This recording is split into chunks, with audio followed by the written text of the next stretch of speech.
Okay, I'll go first. Hi, Les. See, Good morning, David. Les is reminded that he's a psychologist and he's paid to listen, and I never stop talking. I don't know if anybody ever noticed that, but actually, one day my fellows in clinic, I like talking about this stuff, and so my fellows said to me, "Don't you ever get tired of talking?" I go, "No, not really." But today I'm going to ask Dr. Arya to talk because we have been going over the workshop the last couple of weeks, bit by bit by bit, and I've learned a lot. I mean, I have a whole different set of dimensions, and I say for a long time that the DOC journey is basically a self-directed version of what's called ACT therapy, which is acceptance and commitment therapy. And when Les put this workshop up, befriending your inner critic, I'm going, what are you talking about? And now I get it. And I'm pretty excited about this because we feel that the stuff that we're discussing are super deep game changers. It's changed my life dramatically. Now I sort of know why it does what it does. And I think both of us have understood the neuroscience more and have more basis for what we say. And so again, this is a focused workshop. It's called Befriending Your Inner Critic. This coming Saturday, 2 days from now. And it's going to be a very focused process. And you'll come out with skills to deal with these inner critics. So I guess what I'd like Les to do today is to educate me. I'm going to listen for a change. And quickly, I wrote it on the Facebook Live post, but Les forced me to take this questionnaire. Like 4 text messages later and go, okay, yeah, I'll take this thing. So you did respond. I did respond. So a little nag. Are psychologists supposed to nag? I thought you're supposed to listen. It's called encouragement. Got it. So I was encouraged to take this questionnaire, and interestingly enough, Les and I have the identical inner critics. And I was sort of humbled because I've said this for a long time. You can't change your unconscious brain. You're just beating your head against the wall. So he and I had identical inner critics. So I thought they would be gone, and of course they're not.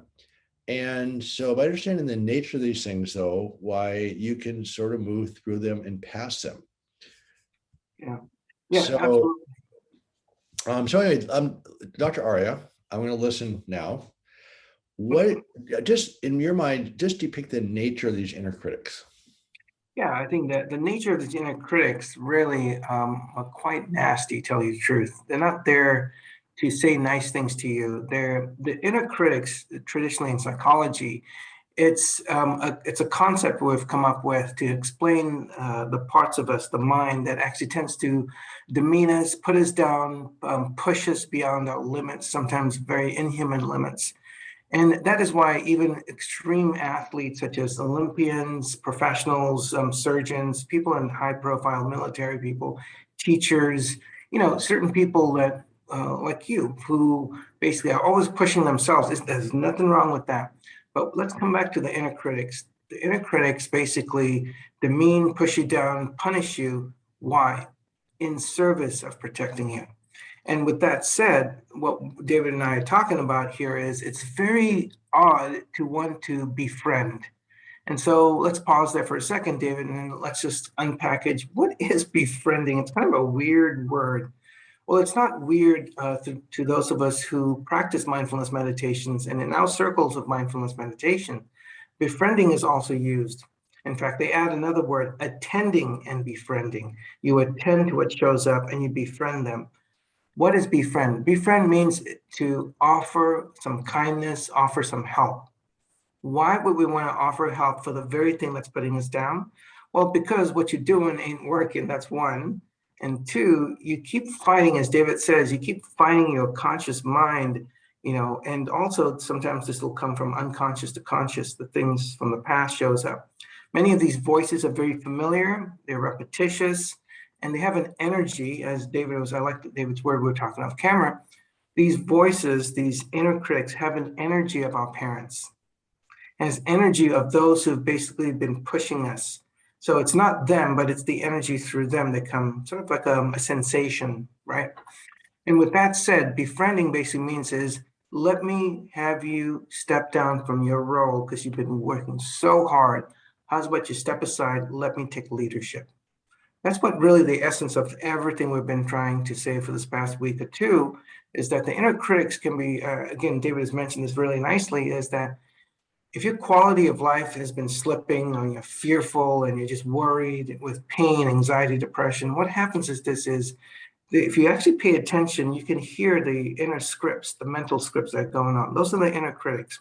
Now, what's even better if you can identify them. And so, David, I got David to encourage him to take the questionnaire. And I was not surprised that we both had identical, pretty much.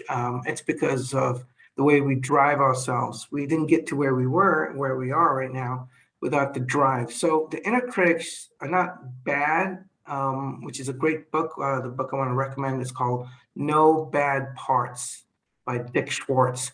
And it basically says is if you can really learn to look at something differently, when we look at working out, like, oh my gosh, why would I want to do that? It's going to make me hurt. Yes, but it's going to make you stronger and retrain your nervous system.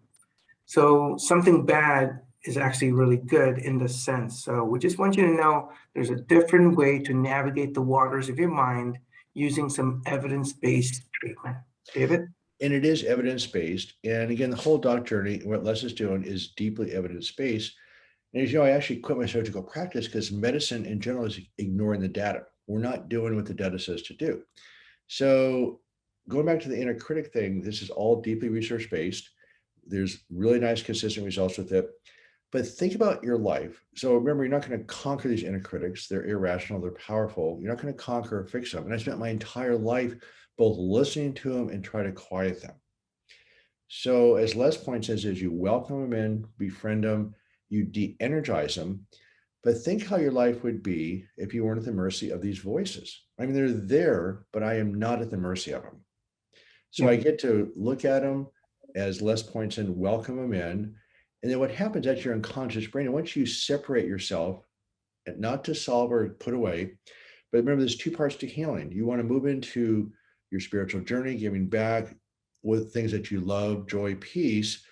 But if you're being yanked back in the hole by these really challenging patterns, then you can't do it. You got to let go before you can move forward. So that's why there's distinctly, because there's a whole world of mindfulness meditation that are used to cover up these critics. And you use a metaphor, Dr. Arya, about the ice cream cone. Yeah, sorry, yeah. Very often, was there a lessism around that? There's something like that. So Yeah, no, if you're using your tools to cover these inner critics up, you are in right. deep trouble, right? That's exactly it. And the metaphor we're using, it sounds terrible, and good morning to everyone to wake up to this image, is that, so imagine that you're experiencing a lot of crappiness, let's just say crappiness. Think of the emoji sign for those of you who use emojis on your cell phone. Think of the crappiness and what we're going through. And sometimes we use interventions to avoid, to resist, to distract, to use thinking strategies that really don't quite work. We basically are putting ice cream on poop. And so a lot of the times, including myself and many of my patients, we meditate to actually, I just don't want to think about it and feel about it. How do I get away from this feeling? But you really need to look at the intention. So in that same concept, when we try to do things to get rid of what we don't want to deal with, it actually will come back again. Maybe when you're sleeping, maybe when you're reaching for something, you feel that intense pain or you feel like panicky. But I do want to mention this again. If you look at the intention of the inner critics and you really understand they're not there to harm you, it's a game changer to realize you can simply recognize and thank them for their service, much like we do to military people and civil service and servants. We just want to be able to look at this from a different angle and not waste energy. Yeah, and that's exciting about the whole. I've said the DOC journey, and I said it before. It's the basically ACT is the ACT and the doc journey are very close. ACT has different dimensions to it, so it's more of a three-dimensional version of the doc journey. But the doc journey provides a nice foundation. Dr. Arya's work, I wish we were working together clinically because it really works to combine these concepts. So think about your life, that you're not getting rid of the inner clinics, but think about your life not being controlled by them. You separate, then you regain control, and people thrive. If you spend a lot of energy trying to solve something that's not solvable, it just wears you out. So the workshop is Saturday this Saturday. It starts at 8 o'clock Pacific time, 11 o'clock Eastern time. And Dr. Arya, you'll spend the day with us, hopefully, and we have a good time. I mean, it's not, we're excited about this because we are doing a lot of mixture of small groups, large groups, didactic. We just want to really embed a couple major things, that these are irrational, powerful circuits. And by understanding them deeply, you can work past them and just move on with your life.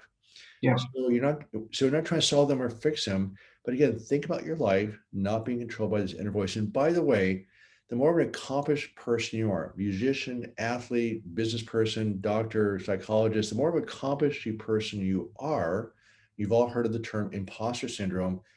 It's a neurological trick, and you don't have to be at the mercy of it. So this is a game-changing set of concepts for me. We're excited to pass it on to you.